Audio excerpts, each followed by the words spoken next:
তহিদ আফ্রিদিকে নিয়ে আমি একটা ভিডিও বানাই, সেটা হচ্ছে আজ থেকে আরো 2-2.5 বছর আগের ঘটনা। তো ওই ভিডিওকে কেন্দ্র করে তহিদ আফ্রিদি একটা একটা ফোন দিয়ে আমাকে ডিবি অফিসে রাখে। তবে এতটুকু পর্যন্ত আপনার ভিডিওতে দেখেছেন, সম্পূর্ণ ঘটনা অনেকেই জানেন না, সেটা একটু ক্লিয়ার করি। তহিদ আফ্রিদির একটি ব্লগের মধ্যে তার মা শুয়েছিল, সেটার উপরে সে উঠে একটু লাফালাফি করে, আর এই ভিডিওটাকে কেটে কেটে অনেকে নেগেটিভলি প্রেজেন্ট করতে থাকে অনলাইনে। তো যেহেতু তহিদ আফ্রিদিকে আমি পছন্দ করতাম আগে থেকে, সেহেতু আমি তাকে নিয়ে একটা ভিডিও বানাই এবং আমার ভিডিওর মধ্যে আমি বলি যে তহিদ আফ্রিদিকে নিয়ে আপনারা যারা নেগেটিভলি ছড়াচ্ছেন, এটা আসলে আপনারা করেন না। কারণ সন্তান কিন্তু সবসময় মায়ের কাছে ছোটই থাকে, সন্তান কখনো বড় হয় না। তো সন্তান মার সাথে দুষ্টমি করতেই পারে। তো ওই ভিডিওটি রাতারাতি ট্রেন্ডে চলে যায়, দেখা যায় 10 ঘন্টার মধ্যে প্রায় 10 মিলিয়ন ভিউ হয় এবং 17,000 মানুষ ওয়াচিং করতেছিল। যার কারণে তহিদ আফ্রিদির এটা ভালো লাগে না বা তার টিমমেটরা আমাকে ডাকে। প্রথম একটা ফোন দেয়, সেটা হচ্ছে রাহি। দুপুর 12টার দিকে রাহি আমাকে ফোন দিয়ে বলে, আপনি যে ভিডিওটা বানাইছেন এটাতে ব্রো খুব রাগ করছে। তখন আমি ব্রোকে আসলে চিনতাম না, ব্রোর পরিচয়টা আমি একটু পরে দিচ্ছি।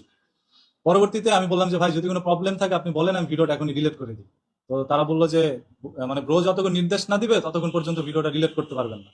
তো আমিও ভিডিওটা ডিলিট করি না, আমি আশায় আছি যে তহিদ আফ্রিদি আমাকে ফোন দিবে, বলবে ডিলিট করতে, আমি করে দিব। পরবর্তীতে 4টার দিকে, বিকেল সেই একই দিনে 4টার দিকে জাকারিয়া নামে একজন তার টিমমেট আমাকে ফোন দেয়, দিয়ে বলতেছে যে ভাই আপনাকে ডিবি অফিস আসতে হবে। পরে আমি তার ফোনটা ওইভাবেই করি নাই, কারণ ও তো আর পুলিশ না, ও ডাক দিলে যে আমি চলে যাবো। ডিবি অফিস থেকে 4:30টার দিকে আমাকে ফোন দেওয়া হয়। ফোন দিয়ে বলতেছে 1 ঘন্টার মধ্যে আপনি মিন্টু রোড ডিবি অফিস চলে আসেন। তারপরে আমি 1 ঘন্টার মধ্যে কাউকে না জানা, শুধু 2-1 জন আমার যারা শুভাকাঙ্ক্ষী ছিল, আমি তাদেরকে বলছি যে ভাই আমাকে ডিবি অফিস ডাকাচ্ছে, আমি কি করবো। তখন বললো যে তুমি যাও, কোনো সমস্যা নেই।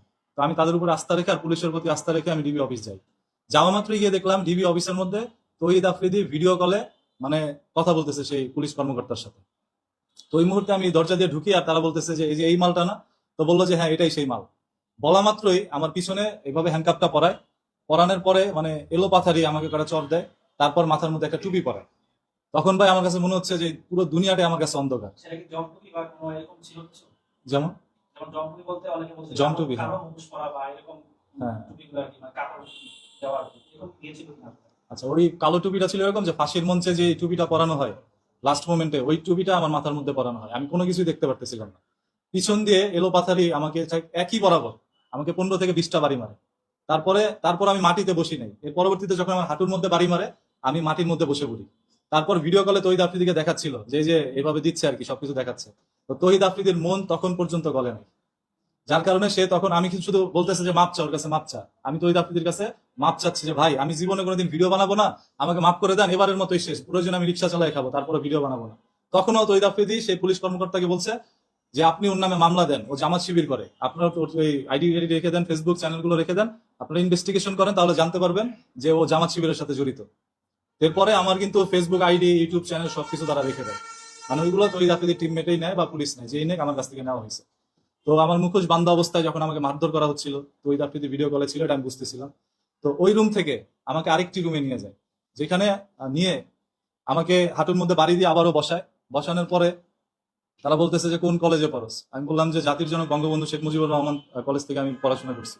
বলা মাত্রই ঠাস ঠাস করে আমাকে কটা থাবুর মারার, বলে যে জাতির জনক বঙ্গবন্ধুর নামটাকেই তো বেইজ্জতি করে দিলি, অপবিত্র করে দিলি, তোর মুখে এই নাম মানায় না। এইগুলো বলে বলে আমাকে মারছে।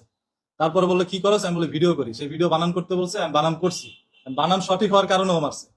মানে সঠিক ব্যাঠিক যাই হোক, তারা মারবে, এটা হচ্ছে কথা। এক পর্যায়ে আমার প্যান্ট খুলতে নাই, নিয়ে বলে যে ওর পুরুষাঙ্গ কেটে দিব, যাতে করে আর কোনোদিন স্ত্রীর সাথে সহবাস করতে না পারে। এই ধরনের থ্রেট দেয় এবং এক পর্যায়ে আমাকে গুম করে দেওয়ার চেষ্টা করে তারা। তারা একটা বস্তা নেয়, নিয়ে বলতেছে আমি তো সবকিছু চোখ বাঁধা, আমি তো সব বুঝতেছি, যতটুকু শুনতেছি কানে ওইগুলো। তো বলতেছে ওকে গুম করে দে। ডিবি আরেক যে অফিসে, মানে অন্য রুমে নিচ্ছে, ওইখান থেকে বলা হচ্ছিল যে ওকে গুম করে দে, নিয়ে ফেলে দে, এত কিছু করার তো দরকার নেই। তো আমাকে কানে কানে আরেকজন পুলিশ বলতেছে 10-20 হাজার টাকা দে, তাহলে মাইকটা একটু কম হবে। পরে আমি বললাম আমি গরিব মানুষ, আমি 10,000 টাকা কই পাবো। এটা বলার পর গরিব ফকিন্নি বলে আমাকে আরো মারে। মানে তখনও জাকারিয়া যে তার টাইমমেট, সে এখানে ছিল না, সে অন্য রুমে ছিল। পরবর্তীতে ওই রুমে আমাকে আবারও নিয়ে যায়, নিয়ে গিয়ে আমার মুখোশটা খুলে, আর হ্যান্ডকাপ তখনও পরা ছিল। এর পরবর্তীতে আমার কাছ থেকে জবানবন্দি নাই, ভিডিও করে, ভিডিওতে বলতে বলে যে তোর সাথে কিছু হয় নাই, বল যে মুসলিকা দিয়ে চলে গেছে, আমি ওইগুলোই বলছি। আর আমার নামে যে মামলাগুলো দিতে নেয়, তার মধ্যে জামাত শিবির, আমি দেশদ্রোহী, তারপর হচ্ছে আমি সরকারের বিরুদ্ধে কথা বলি, এই ধরনের কথাগুলো বলে অনেকগুলো অভিযোগ দিচ্ছে আমার হাতে, এক সময় একটা বন্দুক দিয়ে। তারপর বলতেছে যে এই যে বন্দুক সহ ধরা খেয়েছে। অনেকভাবে নাটক সাজায় তারা করছে।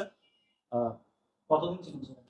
কতদিন না, আমি সেখানে প্রায় 1.5 থেকে 2 ঘন্টা এরকম। আপনার মতো অনেকে ছিল নাকি এখানে? নাকি শুধু আপনি ছিলেন? তখন শুধু আমিই ছিলাম, আমার সাথে আর কেউ ছিল না।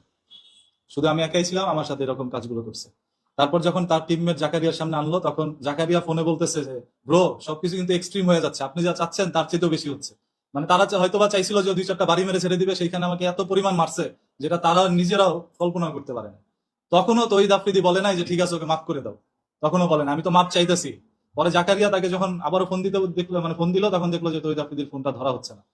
তখনও আমাকে মারতেছে। তহিদ আফ্রিদি যদি একবার বলতো যে স্যার ছেড়ে দেন, তাহলে কিন্তু আমাকে ছেড়ে দেয়। তহিদ আফ্রিদি তখনও বলে নাই। তো প্রায় 1-1.5 ঘন্টা নির্মম ভাবে আমাকে নির্যাতন করে। নির্যাতনের পরে আমার কাছ থেকে মুচলেখা নিবে। এখন আমার চোখ দিয়ে পানি পড়তেছে, আর হাতের মধ্যে তো বাড়ি দিয়েছে, আমি তো হাত লড়াইতে পারতেছি না। পিস্তল দিয়ে কিন্তু আমার চোখের এখানে একটা বাড়ি মারে। তারপর আমার চোখটা এইভাবে বন্ধ হয়েছিল অনেকদিন। তারপর নাক দিয়ে ব্লিডিং হয় আমার। তো সাহেব, আপনি এতদিন পরে এসে এই কথাগুলো কেন বলছেন?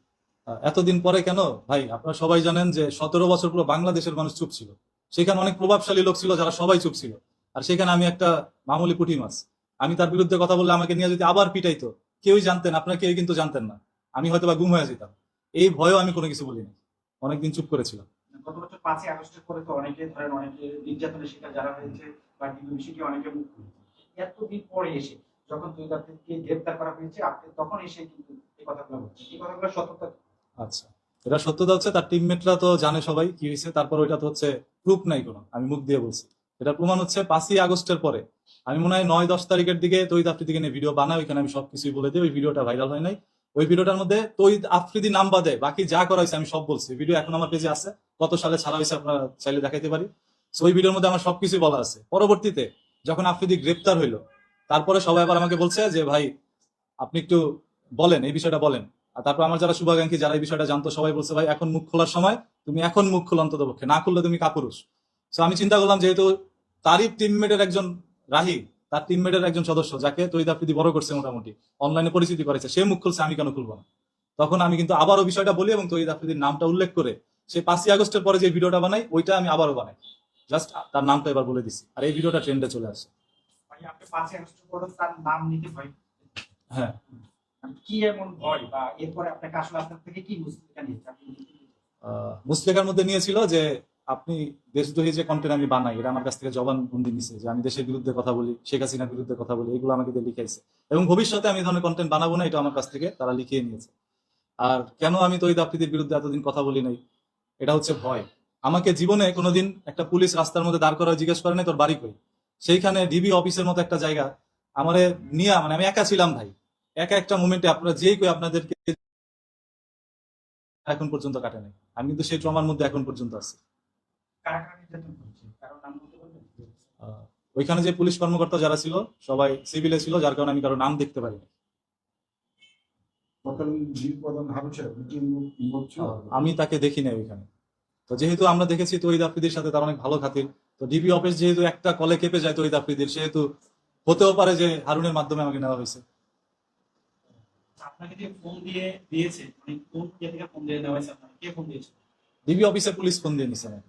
কি বলছে যে আমাকে শুধু এটা বলছে যে আপনার নামে অভিযোগ আছে, আপনি 1 ঘন্টার মধ্যে ডিবি অফিস আসবেন, একটা মুসলেখা দিতে হবে। তা আমি মুসলেখা দেওয়ার জন্য গেছি। ওইখানে গেলে যে আমাকে মারধর করবে আমি তো জানতাম না। ইভেন আমার বাড়ির কেউ জানে না আমি কোথায় আছি। রাত 12:30টায় আমি ডিবি অফিস থেকে বেরোই, বাসায় যাই। তারপরে আমার মা বাপ মানে সবকিছু দেখে যে আমার চোখের মধ্যে রক্ত জমে গেছে, এবং আমার পিছন সাইডটাও তারা দেখে, একটা ছবি তুলে রাখে। সেই ছবিটাই আপনারা অনেকে দেখেছেন সোশ্যাল মিডিয়ায়, যে আমার পিছনে পুরো নীল হয়ে গেছিল বাড়ির আগাতে। এর আগে মানে তার পরবর্তীতে তহিদ আফ্রিদি কিন্তু তার বাসায় আমাকে ঢাকায় নিয়ে তারপর আমার সাথে বিষয়টা মিউচুয়াল করে, সে অনুতপ্ত হয়, আমার সাথে সে মিলে যায়। তার পরবর্তীতে আমি আর তাকে নিয়ে কিছু বলিনি, অনেকদিন চুপ ছিলাম। ধরুন আপনাকে নির্যাতন করিয়েছে, আবার তার বাসায় ডাকার কারণটা কি? আপনাকে ভয় পেয়েছিল? মানে সে তো অনেক প্রভাব ছিল, আপনি 5 তারিখে পরে তাকে নিয়ে কথা বলেন। হ্যাঁ। সেটা হচ্ছে আপনারা কেমনে বলি যে তহিদ আফ্রিদি খুবই অনুতপ্ত হয়েছে বিষয়টা, যে ওর উপরে যা হয়েছে এটা অন্যায় হয়েছে, অন্যায়ভাবে এটা হয়ে গেছে, আর যা হয়েছে এক্সট্রিম হয়েছে।